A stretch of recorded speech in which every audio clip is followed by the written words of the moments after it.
بسم اللہ الرحمن الرحیم۔ حضرت زینب رضی اللہ کی ہجرت اور انتقال۔ دو جہان کے سردار حضور اقدس صلی اللہ علیہ وسلم کی سب سے بڑی صاحبزادی حضرت زینب نبوت سے 10 برس پہلے، جبکہ حضور صلی اللہ علیہ وسلم کی عمر قریب 30 برس کی تھی، پیدا ہوئی اور خالہ جاد بھائی ابو العاص بن رابعہ سے نکاح ہوا۔ ہجرت کے وقت حضور صلی اللہ علیہ وسلم کے ساتھ نہ جا سکی۔ ان کے خاوند بدر کی لڑائی میں کفار کے ساتھ شریک ہوئے اور قید ہوئے۔ اہل مکہ نے جب اپنے قیدیوں کی رہائی کے لیے فدائی اسال کیا تو حضرت زینب رضی اللہ نے بھی اپنی خاوند کی رہائی کے لیے مال بھیجا، جس میں وہ ہار بھی تھا جو حضرت خدیجہ نے دہیز میں دیا تھا۔ نبی اکرم صلی اللہ علیہ وسلم نے اس کو دیکھا تو حضرت خدیجہ کی یاد تازہ ہو گئی۔ آپ دیدہ ہوئے اور صحابہ رضی اللہ کے مشورے سے یہ قرار پایا کہ ابو العاص کو بلا فدائے کی شرط پر چھوڑ دیا جائے کہ وہ واپس جا کر حضرت زینب رضی اللہ کو مدینہ طیبہ بھیج دے۔ حضور صلی اللہ علیہ وسلم نے 2 آدمی حضرت زینب رضی اللہ کو لینے کے لیے ساتھ کر دیے کہ وہ مکہ سے باہر ٹھہر جائے اور ان کے پاس تک ابو العاص پہنچوا دے۔ چنانچہ حضرت زینب رضی اللہ اپنے دیور کنانہ کے ساتھ اونٹ پر سوار ہو کر روانہ ہوئی۔ کفار کو جب اس کی خبر ہوئی تو آگ ببولہ ہو گئے اور ایک جماعت مزاحمت کے لیے پہنچ گئی، جس میں حبار بن اسود جو حضرت خدیجہ رضی اللہ کا چچا جاد بھائی کا لڑکا تھا، وہ اس لحاظ سے حضرت زینب رضی اللہ کا بھائی ہوا، اور وہ اس کے ساتھ ایک اور شخص بھی تھا۔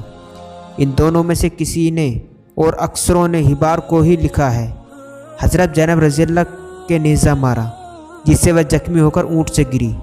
چونکہ حاملہ تھی، اس وجہ سے پیٹ سے بچہ بھی ضائع ہوا۔ کنانہ نے تیروں سے مقابلہ کیا۔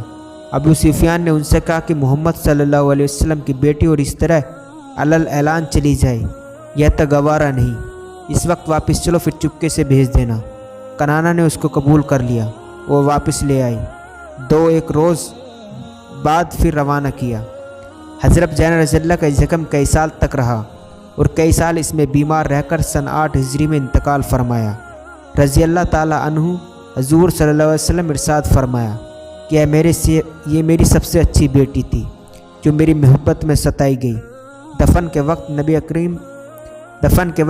اکرم صلی اللہ علیہ وسلم خود قبر میں اترے اور دفن فرمایا۔ اترتے وقت بہت رنجیدہ تھے۔ جب باہر تشریف لائے تو چہرہ کھلا ہوا تھا۔ صحابہ رضی اللہ نے دریافت کیا، مجھے زینب رضی اللہ کے جوف کا خیال تھا۔ میں نے دعا کی قبر کی تنگی اور اس کی سستی ہٹا دی جائے۔ اللہ تعالیٰ نے قبول فرما لیا۔ حضور اقدس صلی اللہ علیہ وسلم کی صاحبزادی اور دین کی خاطر اتنی مشقت اٹھائی کہ جان بھی اسی میں دے دی، پھر بھی قبر کی تنگی کے لیے حضور صلی اللہ علیہ وسلم کی دعا کی ضرورت پیش آئی تو ہم جیسوں کا کیا پوچھنا۔ اس لیے آدمی کو اکثر اوقات قبر کے لیے دعا کرنی چاہیے۔ خود نبی اکرم صلی اللہ علیہ وسلم تعلیم کی وجہ سے اکثر اوقات عذاب قبر سے پناہ مانگتے تھے۔